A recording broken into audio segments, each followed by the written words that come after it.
తెలంగాణ రాష్ట్రం కోసం సంకల్పం చేసి ప్రయాణం మొదలుపెట్టిన రోజు అదేదో సినిమా పాట ఉంటుంది, గాలి వానలో వాన నీటిలో పడవ ప్రయాణం, గమ్యమెక్కడో తీరమెక్కడో తెలియదు పాపం అని ఒక సినిమా పాట. ఈ తరం పిల్లలకు తెలియకపోవచ్చు కానీ మా తరం వాళ్ళందరికీ తెలుసు.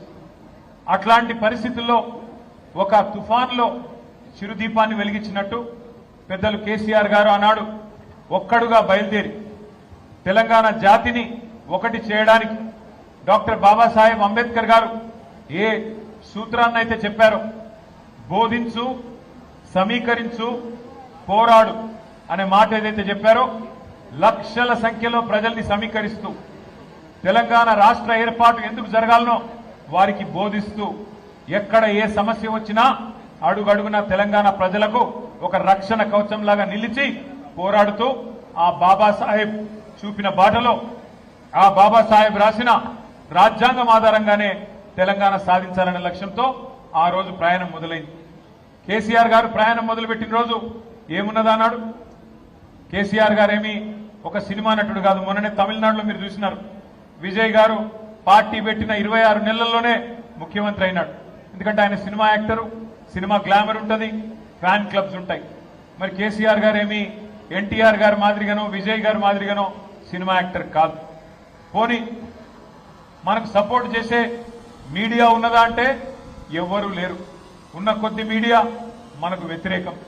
అట్లాగే మనీ పవర్ లేదు, మీడియా పవర్ లేదు, మజిల్ పవర్ లేదు, కుల బలం లేదు, ధనబలం లేదు, ఏదీ లేదు. కేవలం ఉన్నదల్లా ఒకటే ఒక్కటి, సంకల్ప బలంతో తెలంగాణ ప్రజల్ని ఖచ్చితంగా ఒక రాజకీయ శక్తిగా నేను మలుస్తాను, తప్పకుండా అందరినీ ఒకటి చేస్తాను అనే ఒక మొండి ధైర్యంతో ఆ రోజు కేసీఆర్ గారు బయలుదేరినారు. బయలుదేరి ఒక్కొక్క అడుగు వేస్తూ పెద్దలు ప్రొఫెసర్ జయశంకర్ గారు మాటల్లో చెప్పాలి అంటే భావజాల వ్యాప్తి చేస్తూ ఏ రకంగా తెలంగాణ సాధించాలి, ఏ రకంగా మనందరం ఒకటిగా నడవాలి అని 14 ఏళ్ల పాటు నిరంతరం కష్టపడి ఉప ఎన్నికలు వివిధ ఆందోళనలు ఇవన్నీ చేసి చివరికి చావు నోట్లో తలబెట్టి కేసీఆర్ సచ్చుడో తెలంగాణ వచ్చుడో ఏదో ఒకటి తేలాలని చెప్పి 2009 నవంబర్ 29 నాడు నిరాహార దీక్ష కూర్చున్న విషయం కూడా మీకు తెలుసు. ఇప్పటిదాకా దేశపతి శ్రీనివాస్ గారు చాలా విషయాలు చెప్పింటారని చెప్పి నేను అనుకుంటా ఉన్నాను. నేను వాటి జోలికి పోను కానీ తర్వాత తెలంగాణ వచ్చింది. కేసీఆర్ గారి పోరాటం, విద్యార్థుల బలిదానం, తెలంగాణలోని సకల జనులు కదిలిన పద్ధతి ఇదే ఎల్బీ నగర్ చౌరస్తాలో సోదరుడు శ్రీకాంతాచారి గారు ఆనాడు చేసుకున్న ఆత్మ బలిదానం, ఇవన్నిటి ఫలితంగా అల్టిమేట్ గా తెలంగాణ రాష్ట్రం వచ్చింది మీకు తెలుసు. తెలంగాణ రాష్ట్రం వచ్చిన తర్వాత దాదాపు 10 ఏళ్ల పాటు మన ప్రభుత్వం ఆనాడు బ్రహ్మాండంగా పెద్దలు కేసీఆర్ గారి నాయకత్వంలో నడిచింది. కానీ గత 2-2.5 సంవత్సరాలుగా ఏ రకమైన పరిస్థితి ఉన్నది ఈ రాష్ట్రంలో కాంగ్రెస్ ప్రభుత్వం వచ్చిన తర్వాత నాకంటే బాగా మీకే తెలుసు. అవన్నీ పక్కన పెడితే 2.5 ఏళ్లది గత వారం రోజులుగా ఏం జరిగిందో ఒక్కసారి మీరు ఆలోచించాలని చెప్పి నేను కోరుతా ఉన్నా. ఒక ఆడ కూతురికి అన్యాయం జరిగితే, ఒక మైనర్ బాలికకి అన్యాయం జరిగితే ఈ రాష్ట్రంలో ఉన్న ప్రభుత్వం మీద దున్నపోతు మీద వానబడ్డట్టు కూడా కాలే.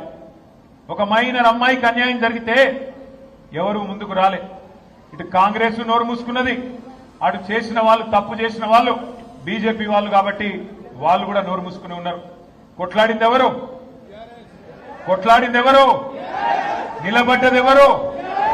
అల్టిమేట్ గా తెలంగాణలో ఎవరికి ఏ సమస్య వచ్చినా మళ్లీ నిలబడి కలబడేది ఎవరు? గట్టిగా చెప్పాలి, వినబడతలేదు. కేసీఆర్ గారి బృందమేనా? కేసీఆర్ దళమేనా? మళ్లీ నిలబడేది, కలబడేది, గొంతు విప్పేది, కొట్లాడేది మళ్లీ మనమే. కానీ ఒక్కసారి మనందరం కూడా ఆ తల్లికి, ఆ తండ్రికి, ఎవరైతే అమ్మాయి తల్లిదండ్రి ఉన్నారో వారిద్దరికీ గట్టిగా చప్పట్లతో సలాం చెప్పాలి, గట్టిగా చప్పట్లతో సల్యూట్ కొట్టాలని చెప్పి నేను విజ్ఞప్తి చేస్తా ఉన్నాను. ఎందుకు? ఒకవైపు కేంద్ర హోంశాఖ మంత్రి, మరొక వైపు రాష్ట్ర ముఖ్యమంత్రి, ఇద్దరు పవర్ఫుల్ పోస్టుల్లో ఉన్న ఆ తల్లి, ఆ తండ్రి అదరలేదు, బెదరలేదు. ఇద్దరు కుమ్మక్కై, ముఖ్యమంత్రి, కేంద్ర మంత్రి ఇద్దరు కుమ్మక్కై ఆ అమ్మాయికి అన్యాయం చేయాలనుకున్నా ఆ తల్లి, తండ్రి వెనుకకు తగ్గలేదు. కామాంధుడి చేతిలో విలవిలలాడిన అమ్మాయికి న్యాయం చేయాలని చెప్పి ఆ తల్లి తండ్రి చేసిన పోరాటం, దానికి అండగా మన బీఆర్ఎస్ పార్టీ మహిళల నాయకత్వం, మన బీఆర్ఎస్ పార్టీ మహిళా బృందానికి కూడా గట్టిగా చప్పట్లతో మీరు అభినందనలు చెప్పాలి. ఎక్కడికక్కడ పోరాటాలు చేసి మహిళా కమిషన్, డీజీపీ అంబేద్కర్ గారి దగ్గరికి పోయి మన మహిళా నాయకత్వం మొత్తం కాళికాదేవిలాగా విరుచుకుపడి మరి ఎక్కడి వారక్కడ నిలదీస్తే మన పెద్దలు, మన party general secretary doctor RS Praveen Kumar గారికి కూడా గట్టిగా చప్పట్లతో అభినందనలు చెప్పాలి. ఆయన ఒక మాజీ ఐపీఎస్ అధికారి, అన్ని విషయాలు తెలిసినవాడు. అందుకే గట్టిగా పోరాటం చేస్తే ఆ అమ్మాయి తరపున మన బీఆర్ఎస్ శ్రేణులు గాని, మహిళా నాయకులు గాని, విద్యార్థి సంఘాలు గాని, సోషల్ మీడియా వారియర్స్ గాని ఈ పోరాటంతో చివరికి నిన్న మరి ఆయన లొంగిపోయిండో, అరెస్ట్ అయిండో, ఆ డ్రామా నడుస్తున్నది. కానీ మొత్తానికి ఇవాళ ఆ అమ్మాయికి కొంత న్యాయం జరిగే పరిస్థితి వచ్చింది. ఇవాళ నేను ఒకటే అడుగుతా ఉన్నా ప్రధానమంత్రి మోడీ గారిని, అయ్యా మీరు అంటున్నారు బేటీ బచావ్ బేటీ పడావ్ అంటున్నారు, కేవలం నినాదాలకే పరిమితమైతే న్యాయం జరగదు. మోడీ గారు బహుశా భారతదేశంలో మొట్టమొదటిసారి ఒక కేంద్ర మంత్రి కొడుకు మీద లుకౌట్ నోటీస్ ఇచ్చే పరిస్థితి వచ్చింది. కేంద్ర మంత్రిని ఇవాళ మీరు బర్తరఫ్ చేయకపోతే ఇక్కడ విచారణ సజావుగా జరిగే పరిస్థితి లేనే లేదు. ఎందుకంటే ఆ తప్పు చేసిన వ్యక్తిని దాచిపెట్టింది ఎవరు? 9 రోజులు ఎవరు దాచిపెట్టిండ్రు? ఆ కేంద్ర మంత్రి గారే కదా. ఇవాళ ఒక్కసారి దయచేసి ఆలోచన చేయండి. నిజంగా కూడా ఇలాంటి వ్యక్తులు పదవుల్లో కొనసాగుతూ ఉండడం అది తెలంగాణకే కాదు భారతదేశానికి కూడా అవమానకరం. మైనర్ బాలికకు అన్యాయం చేసింది కేంద్ర మంత్రి కొడుకైతే, మైనర్ బాలిక తల్లిదండ్రుల్ని భయభ్రాంతులకు గురి చేసింది స్వయంగా కేంద్ర మంత్రి. ఆయననే పిలిచి బెదిరించి వాళ్లను మరి ఇబ్బంది పెట్టే ప్రయత్నం చేసినారు. ఇంత తీవ్రమైన కేసును నీరుగార్చే ప్రయత్నం చేసింది ఈ రాష్ట్ర ముఖ్యమంత్రి. హనీ ట్రాప్ అని మీడియాను మనీ ట్రాప్ లో వేసి మీడియాను గొంతు నొక్కి వాళ్ళను కూడా వార్తలు రానియకుండా చేసింది ముఖ్యమంత్రి, కేంద్ర మంత్రి ఇద్దరు కలిసి పెట్టిదంతా మీకెందుకు చెప్తున్నాను మీరు అనుకోవచ్చు. ఎందుకంటే ఒకటే ఒక్క డిమాండ్ మనందరిది ఈ సమావేశం ద్వారా, ఖచ్చితంగా కేంద్ర మంత్రి గారిని వెంటనే బర్తరఫ్ చేయాలని ఈ సమావేశం నుంచి మీ చప్పట్ల ద్వారా కేంద్ర ప్రభుత్వానికి మనం డిమాండ్ చేద్దాం. లేకపోతే ఏ ఆడపిల్ల కూడా ధైర్యం చేయదు. రేపు తన మీద ఏం జరిగినా, ఏ అఘాయిత్యం జరిగినా ముందుకొచ్చే ధైర్యం చేయరు. పెద్దవాళ్ళు తప్పించుకుంటారు. అధికారంలో ఉన్న వాళ్లకు ఇబ్బంది కాదు అనుకుంటే ఏ ఆడకూతురు కూడా రేపు బయటికి వచ్చి మళ్ళీ కంప్లైంట్ చేయడానికి కూడా భయపడే పరిస్థితి వస్తుంది. అందుకే కేంద్ర మంత్రిని తొలగించాలే, విచారణ నిష్పక్షపాతంగా జరగాలని చెప్పి కూడా నేను మిమ్మల్ని హృదయపూర్వకంగా విజ్ఞప్తి చేస్తూ ఈ సభ ద్వారా నేను కేంద్ర ప్రభుత్వాన్ని కూడా డిమాండ్ చేస్తా ఉన్నా.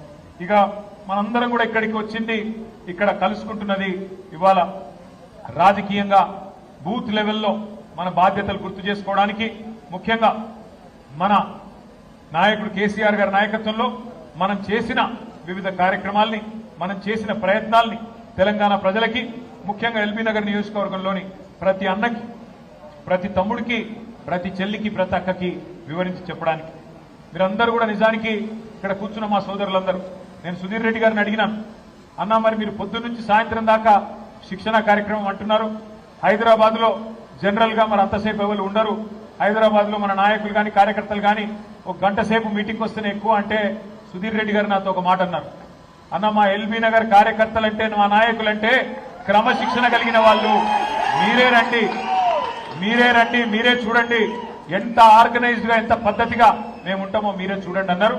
అన్నట్టుగానే 1320 మంది అంటే 1320 మంది ఒక్కరికి తగ్గకుండా ఉదయం నుంచి ఇప్పటి వరకు నిబద్ధతతో కూర్చున్నందుకు మీ అందరికీ హృదయపూర్వకంగా నేను అభినందనలు తెలియజేస్తా ఉన్నాను.